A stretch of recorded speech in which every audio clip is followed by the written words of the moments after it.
Halo, assalamualaikum anak-anak Miss. Selamat pagi. Apa kabarnya semua? Semoga dalam keadaan sehat selalu ya. Nah, pada pagi hari ini kembali lagi bersama dengan Miss Gaby dalam pelajaran bahasa Indonesia. Ya, Miss harap anak-anak Miss tetap semangat dalam pembelajaran.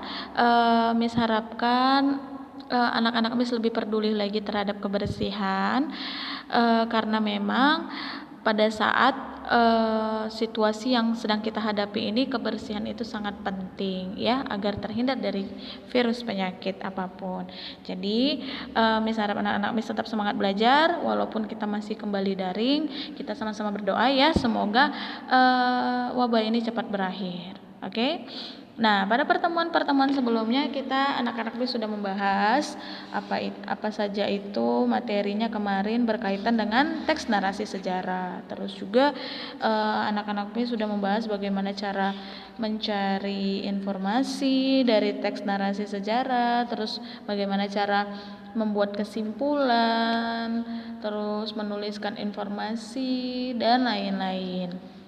Nah, untuk itu kita masuk ke materi yang baru, yaitu tema 6 halaman 85. Nah, Tasya sedang bermain ke rumah Mita. Di sana Mita menyiram tanaman menggunakan gembor. Mita selalu ingat akan pesan ibunya untuk menghemat energi air. Setibanya di rumah Mita mengajak Tasya untuk bermain pantun tentang hemat energi. Nah, anak-anak Miss, pernahkah kamu mendengar tentang pantun? Atau kamu pernah mendengar seseorang berpantun? Nah, jika kamu pernah menyaksikan orang-orang saling berbalas pantun, ayo hari ini kita akan masuk ke materi yang baru, yaitu mengenai tentang pantun. Pernahkah anak-anak Miss mendengar sebuah pantun? Jika belum pernah, mari kita pelajari tentang pantun. Nah, apa yang maksud dengan pantun?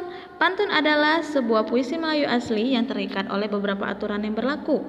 Nah, biasanya di dalam sebuah pantun terdapat pesan atau amanat dari sang pembuat pantun. Lalu, pantun ini bagaimana Miss ciri-cirinya agar kita mengetahui bahwasannya ini sebuah pantun gitu, ya.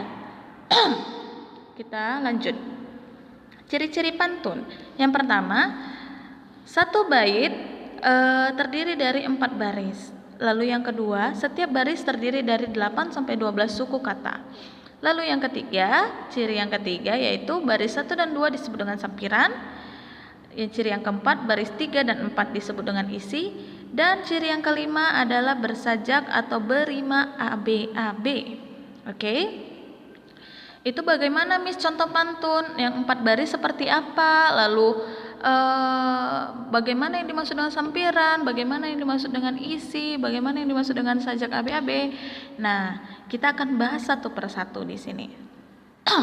Ini adalah sebuah contoh pantun. Mohon didengar ya anak-anak Miss semua. Bersinar terik sang matahari, bagai api panas membara. Rajin berolahraga, bela diri, badan kuat, hati gembira. Nah, berikut adalah salah satu contoh sebuah pantun. Lalu yang dimaksud dengan ciri pantun pertama yaitu satu bait terdiri dari 4 baris. Nah, anak-anak Miss bisa lihat di sini ada berapa baris? 1, 2, 3 dan 4. Nah, 1, 2 dan 3, 4 ini disebut dengan namanya bait, ya. Jadi ciri-ciri pantun satu bait 4 baris, terdiri dari 4 baris. Nah, itu ciri yang pertama. Lalu yang kedua, terdiri dari 8 sampai 12 suku kata. Nah, di sini anak-anak Miss bisa lihat ada beberapa suku kata. Bersinar 1, terik 2, sang matahari 3, dan seterusnya. Lalu, ciri yang ketiga, baris 1 dan 2 disebut dengan sampiran. Nah, anak-anak Miss bisa lihat mana yang dimaksud dengan sampiran, yaitu contohnya seperti baris pertama, bersinar terik sang matahari, lalu baris kedua, bagai api panas membara. Apa sih Miss yang dimaksud dengan sampiran? Nah, sampiran itu adalah baris ke-1 dan kedua yang berupa kalimat pembuka pantun. Nah, biasanya hanya merupakan persediaan bunyi kata. Maksudnya itu bagaimana Miss? Jadi baris 1 dan kedua itu disediakan hanya untuk disamakan dengan bunyi kata pada bagian isi pantun, yaitu baris 3 dan 4 ya. Jadi biasanya kalimat pada sampiran tidak ada hubungannya dengan isi. Isi atau pesan itu ada di baris 3 dan 4. Jadi baris 1 dan kedua sampiran itu hanya pembuka, lalu memang dicocokkan bunyi-bunyinya itu untuk disamakan dengan baris ketiga dan keempat. Itulah yang disebut dengan sampiran. Memang tidak ada kaitannya dengan bagian isi. Karena bagian isi anak-anak bisa lihat di barisan ketiga dan 4, rajin berolahraga, bela diri. Sedangkan baris pertama tadi bersinar terik sama matahari. Ada kesambungan tidak? Tidak kan? Nah, itulah yang disebut dengan sampiran. Dia tidak memiliki hubungan antara ketiga dan keempat, hanya saja berupa kalimat pembuka yang biasanya disediakan bunyi katanya itu untuk disamakan dengan bunyi kata baris 3 dan 4. Oke, anak-anak Miss harap paham ya bagaimana yang dimaksud dengan sampiran dan isi. Lalu tadi kita sudah bahas itu ciri ketiga dan keempat bagian sampiran dan isi. Lalu ke ciri yang terakhir, yaitu bersajak atau berima AB-AB. Apa yang dimaksud dengan AB-AB, Miss? Nah, anak-anak Miss bisa lihat rima atau sajak artinya bunyi akhir pada baris pantun. Jadi anak-anak Miss bisa lihat bunyi akhirnya. Nah, di sini anak-anak Miss bisa lihat ya, ada matahari, membara, bela diri, gembira. Yang mana Miss bunyi akhirnya? Baris pertama dengan baris ketiga itu sama, ri. Baris kedua dan keempat adalah ra. Berarti bersajak AB-AB seperti apa, Miss? Rira, rira, AB-AB. Nah, itulah harus bunyinya sama. Jadi bunyi baris pertama dan baris ketiga itu sama, lalu bunyi akhir dari pantun baris kedua dan baris keempat itu sama. Itulah yang dimaksud dengan sajak atau berima AB-AB. Bunyi akhir pada baris pantunnya sama. Matahari, bela diri, nah begitu juga membara, gembira, ra. Bunyi akhirnya itu sama. Oke? Miss harap paham ya bagaimana yang dimaksud dengan bersajak AB-AB. Nah, kita lanjut. Nah, buka halaman 86. Tadi kita sudah pengenalan apa itu yang dimaksud pantun. Nah, kita juga sudah membahas bagaimana menentukan ciri-ciri pantun. Nah, pantun ini digunakan untuk mengungkapkan perasaan kepada seseorang kepada orang lain. Jadi di sini contohnya. Nah, ini lebih jelas lagi ya. Hari Minggu pergi ke dokter gigi. Pergi ke sana bersama Fanya. Mari kita hemat energi, gunakanlah secukupnya. Jadi sampiran dan isi itu baris 1 2, lalu isinya itu sampiran itu baris 1 dan 2, isi itu baris 3 dan 4. Dan anak-anak bisa lihat bersajak AB-AB, bunyinya sama, ginya ya. Itulah yang dimaksud dengan bersajak AB-AB. Lalu ciri-cirinya tadi juga sudah Miss jelaskan, pantun terdiri dari 4 baris gitu dan lain-lain. Oke.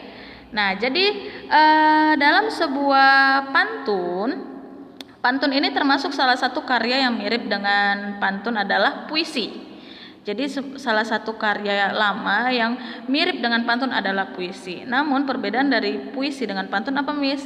Nah, kalau yang pertama tadi pantun satu bait terdiri dari 4 baris. Kalau terus satu baris terdiri 8 sampai 12 suku kata, terus terdiri baris 1 dan 2 sampiran, baris 3 dan 4 isi, dan bersajak AB-AB. Namun kalau di ciri-ciri puisi, puisi memiliki bersajak AAAA, yang kedua terdiri 8 sampai 12 suku kata, yang ketiga terdiri dari 4 baris, terus yang keempat baris 1, 2, 3 dan 4 adalah isi. Jadi perbedaan puisi dan pantun, kalau pantun bersajak AB-AB, kalau puisi bersajak AAAA. Lalu untuk baris 1 dan 2 di pantun adalah sampiran, 3, 4 adalah isi, sedangkan di puisi adalah 1 sampai 4 adalah isi. Oke? Namun kita nggak membahas puisi, kita membahas pantun. Nah, untuk itu berikutlah penjelasan Miss mengenai ciri-ciri pantun. Miss harap anak-anak Miss mengerti apa itu pantun, mengenal bagaimana ciri-cirinya, bisa membedakan antara baris 1 2 antara baris 1 2 3 4 itu apa, lalu bagaimana itu yang dimaksud dengan sajak dan lain-lain ya. Untuk itu anak-anak Miss harap materi hari ini adalah menjelaskan tentang ciri-ciri pantun. Jadi Miss harap anak-anak Miss mencatat hal-hal penting yang Miss jelaskan tadi. Tugas kalian mencatat hal-hal penting tentang pantun yang telah Miss jelaskan di buku catatan kamu. Oke? Jika ada yang ingin ditanyakan, masih ada yang belum dimengerti, bisa langsung komentar di kolom komentar Classroom atau langsung japri WA Miss ya. Sekian dulu pelajaran hari ini. Assalamualaikum warahmatullahi wabarakatuh.